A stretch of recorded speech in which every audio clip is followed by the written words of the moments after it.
Bienvenue à vous, que vous connaissiez ou non quelque chose sur l'investissement, ici on apprend tous ensemble. On parle immobilier, bourse, crypto et j'en passe. Mon but est de montrer que tout est possible, il suffit d'apprendre, d'avoir de la rigueur et de la patience. À travers différentes de mes vidéos, vous pourrez suivre mes investissements et mon évolution. Pour cela, il ne vous reste plus qu'à vous abonner.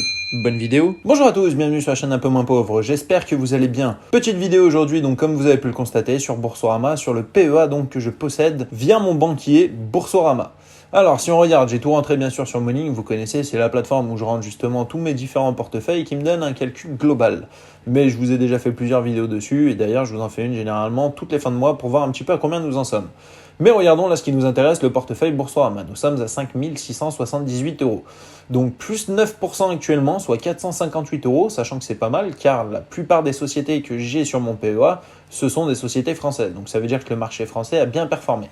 Ici, total de dividendes annuels, on voit qu'on fait approximativement du 249 €. Bon, bah ça, c'est pas la folie, mais ça fait toujours plaisir. Avec un plus 9% par an qui, ça, c'est loin d'être dégueulasse.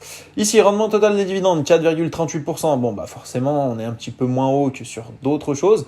Après, ça fait partie des sociétés que justement j'ai décidé d'avoir donc sur mon PEA et un rendement donc sur le montant investi approximativement de 4,8%. Ici, vous connaissez donc sûreté des dividendes, potentiel de croissance, le calendrier des dividendes, mais nous on y reviendra donc surtout pour le calendrier des dividendes juste après. Vous vous souvenez, le mois dernier, j'avais réinvesti donc sur mon PEA, j'avais posé une petite question, savoir dans quoi je réinvestissais, beaucoup m'avaient conseillé donc de remettre sur Total, donc forcément j'avais racheté des actions sur Total. Et ce mois-ci, j'ai décidé aussi de réinvestir encore un petit peu sur mon PEA. Et l'action que j'ai renforcée, bah, vous allez la voir juste après. Si on regarde donc un petit peu ce que je possède, on a du AXA, on a du Air Liquide, du Amundi ETF. Bon, celui-ci, comme vous vous souvenez, j'attends qu'il passe en positif pour le dégager, mais là on voit qu'actuellement je suis à moins 10%, soit moins 16,63 €, donc on va attendre encore un petit peu. On a Blockchain Group SA, bon bah là, moins 86%, soit moins 115,32. Ça fait un petit peu mal, mais celle-là, par contre, je vais la garder. Je vais pas la renforcer non plus, mais on va attendre donc dans le futur pour voir ce que ça va donner. D'ailleurs, si on regarde un petit peu les dividendes, on voit que AXA me donne 34 € de dividendes annuels. Ici, Air Liquide, 23,60, sachant que Air Liquide, 8 positions, va bien...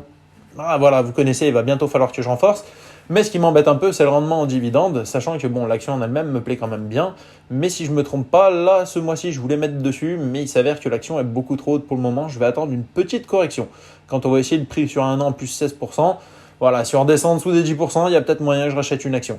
Donc espérons que ça arrive pour le mois prochain. Si on regarde maintenant, nous avons donc du FH avec ici du 10,80 € de dividendes annuels. Prix sur un an, on voit plus 15% et un retour de plus 8%. Si on regarde NL ici avec un dividende annuel de 10 €, mais j'ai une perte de moins 26%, soit moins 52,48 €. Donc autant vous dire que 10 € annuels, il va me falloir 6 ans pour juste rembourser cette perte si ça venait à rester tel quel. Ensuite, nous avons du Eutelsat Communication, bon, pas de dividende celle-ci, par contre j'attends justement pareil qu'elle repasse en positif pour la fermer, sachant que nous sommes à moins 39%, soit moins 75,50 €. Voilà, ça fait un petit peu attendre, mais bon, on est patient. Ensuite, voici pour l'action Française des Jeux. Ici, comme vous pouvez le constater, 4 positions. Effectivement, j'ai racheté des actions donc de la Française des Jeux. Dividende annuel de 5,48 €, donc c'est pas énorme. On voit que je fais un retour de plus 8%, donc j'avais déjà une justement action de cette société. J'ai réinvesti sur 3 actions. Ici, on voit prix sur un an plus 19%. Vous me direz pourquoi est-ce que j'ai investi dessus ? Bah, j'ai tendance à vous dire que, étant donné que je me promène souvent voilà, dans des grandes villes, je m'aperçois qu'énormément de gens jouent à tout ce qui est jeu à gratter, tout ce qui va être jeu de la FDJ. Et au final, je me dis que plus les temps vont être durs, plus les gens vont vouloir gagner de l'argent facilement et plus ils vont jouer justement à tous ces jeux de la Française des Jeux et potentiellement rapporter des gains aux actionnaires. Donc j'en fais partie. Voilà, à voir si je me trompe ou pas. Si on regarde d'ailleurs, attendez, si on clique dessus, on va faire plus simple. Ici, nous avons dividende, le prix... Hop, si on regarde, vous voyez, elle était montée, elle a redescendu un petit peu. Voilà, on n'est pas au point le plus haut qui était monté ici, le 25/6/2021 à 47,54 €. On est un peu en dessous. Mais voilà, moi on voit prix moyen d'achat, donc 34,23. J'aimerais que ça redescende encore. Voilà, si on pouvait redescendre vers les 30, voire même vers les 25, ça me plairait assez pour pouvoir en racheter un petit peu plus. On verra ce que ça donne. Ici, chose qui m'intéresse, moi, sur les dividendes. Comme on peut le constater, donc on était à 0,45 centimes en 2020. 0,90 centimes en 2021, 1,24 € en 2022, en 2023, 1,37 €. Donc voilà, le prix ne fait que monter, c'est plutôt sympa étant donné que ça reste une société qui fait forcément des bénéfices. Si on regarde juste le principe de l'euro million, l'argent qui gagne, la moitié est redépensée justement pour faire gagner quelqu'un d'autre, mais l'autre moitié est empochée à la Française des Jeux. Quand on voit les montants, 60, 70 millions, on se dit qu'ils ont mis déjà la moitié dans leur poche, si en plus c'est cumulé, voilà, pour moi, c'est une société qui est plus que rentable. Donc, nous verrons dans le temps ce que ça va donner. Mon objectif est forcément d'arriver à 10 actions sur déjà la Française des Jeux. Bon, vous me connaissez, j'ai pas mal d'objectifs, donc c'est un peu compliqué, mais on essaye de faire avec. Si on regarde après, on a celle-ci, l'Ixor PEA, celle-là, pareil, j'attends de la dégager, mais moins 10%, moins 6,69 euros. J'ai pas envie de clôturer à perdre, donc on va encore attendre un peu. Et hop, après celle-ci, on la dégagera, sachant que j'ai un total de 61,79 € que je pourrais investir donc sur d'autres sociétés. Orpea, celle-ci, je me suis fait ouvrir comme jamais. Si on regarde d'ailleurs le retour, moins 95%, soit une perte de 251,22 €. Là, forcément, j'ai pas envie de réinvestir dessus. J'ai investi, j'ai tenté un petit coup de poker. Comme vous pouvez le constater, ça s'est très mal passé. On verra par la suite, c'est une ligne que je garde, une ligne à perdre. Voilà, pour ce qui me reste dessus, 14,62 €, sachant que j'en ai déjà perdu, comme vous avez pu le voir, 251. On s'en fout un petit peu.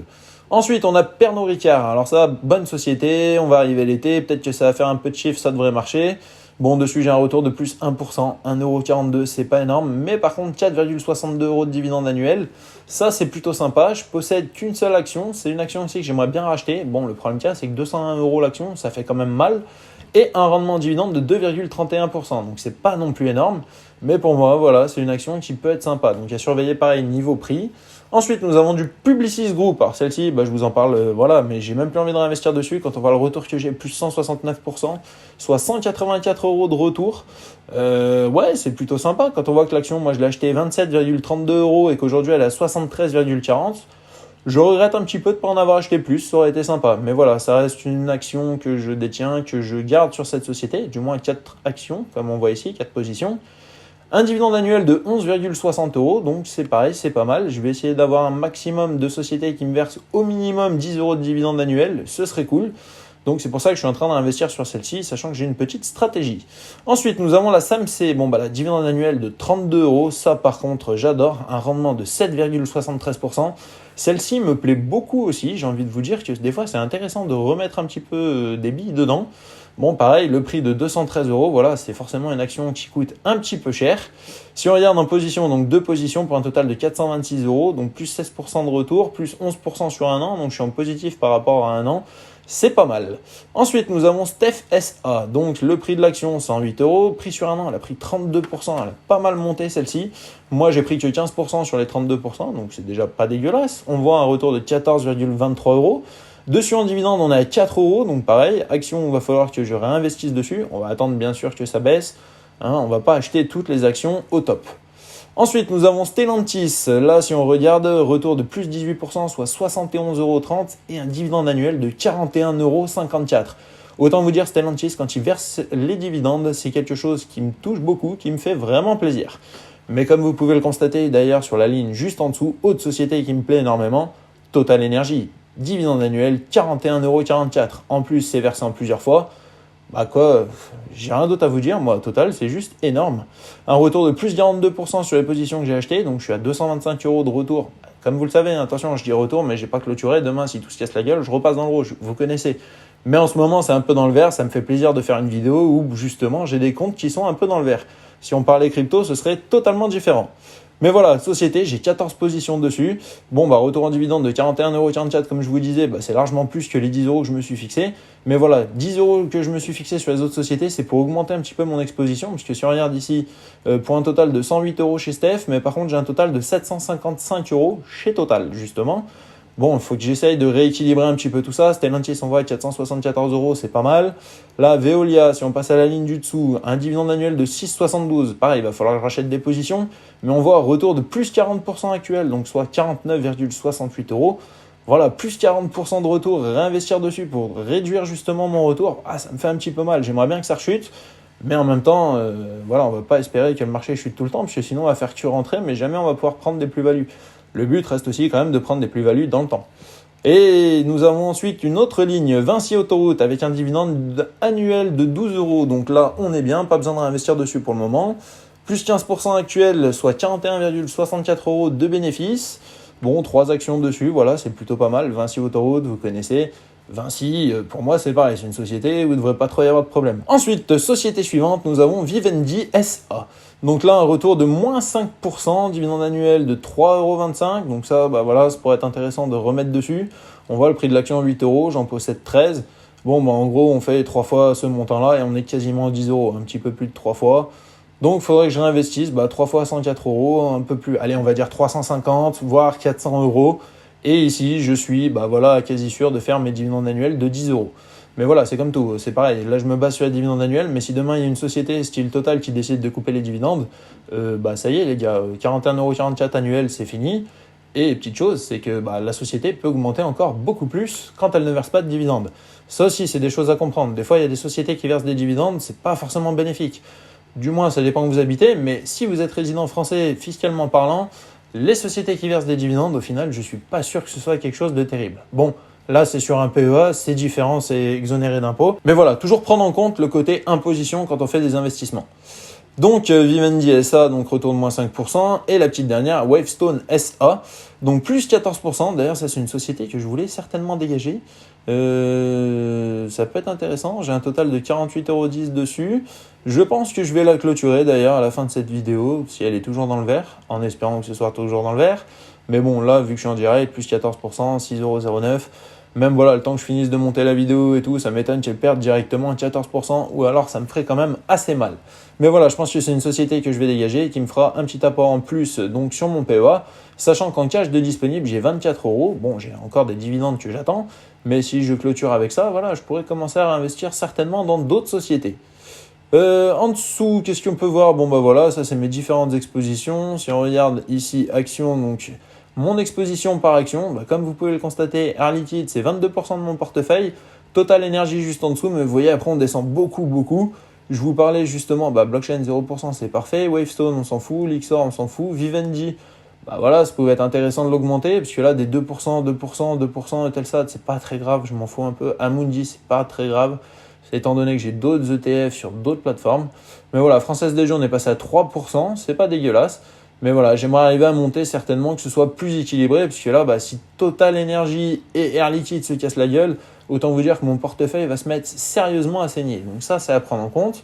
D'ailleurs, merci à l'application Morning qui me permet justement de voir tout ça assez rapidement. Sachant que, je vous le rappelle, sur Monde Plus Haut, vous pouvez aussi analyser votre portefeuille avec l'intelligence artificielle, ce qui est plutôt pas mal. Nous, si on regarde là les dividendes, petite dernière chose qui va nous intéresser, voilà, après on pourrait faire une stratégie où tous les mois ici qu'on voit, on voudrait plus de dividendes. Bon, 63 pour le mois d'avril, j'aime pas trop mal. Pour le mois de mai, 85, ça c'est vraiment cool. Si on pouvait arriver à se faire un petit 100 € à chaque fois sur les cases de dividendes, ce serait vraiment cool. Le mois de juin, on voit normalement 32 €. Le mois de juillet, on sera à 36. Bon, pour juillet, c'est peut-être un peu tard maintenant pour investir dans les sociétés qui payent en juillet. Mais si on regarde pour octobre, si par exemple octobre, là je suis à 10 et que je voulais commencer à augmenter ce que je pourrais toucher en octobre, vous voyez, il n'y a que Total. Total va me verser 10,36 € pour le mois d'octobre. Donc si j'ai investi sur Total, pour le mois d'octobre, je suis censé toucher plus que 10,36 € car j'aurai plus d'actions de cette société. Hop, si on se remet donc sur le calendrier, on voit là, c'est 4 mois où c'est pas terrible. Novembre, c'est pareil. Qu'est-ce qui se passe en novembre? Octobre, novembre, voilà, Pernod Ricard qui va donner, Vinci Autoroute, vous voyez, donc ces deux-là, il va forcément falloir que j'augmente la valeur de ces sociétés dans mon portefeuille. Et si on regarde décembre, Eutelsat Communication, celle-là on s'en fout. Et après, il n'y a que Total Energy qui me verse. Mais vous voyez, Total Energy, c'est cool. Là, ils me versent en octobre 10,36 €. En décembre, ils vont me verser 8,29 €. Et en janvier, 8,29 €. Donc en vrai, si je voulais vraiment une société qui verse pas mal de dividendes, qui est pas mal à la cote, et qui pour moi a le temps, après on parle pas d'éthique ou quoi que ce soit, étant donné qu'on n'est pas dans l'écologie, là on est vraiment dans le terme argent, étant donné que l'argent même n'est pas du tout écolo.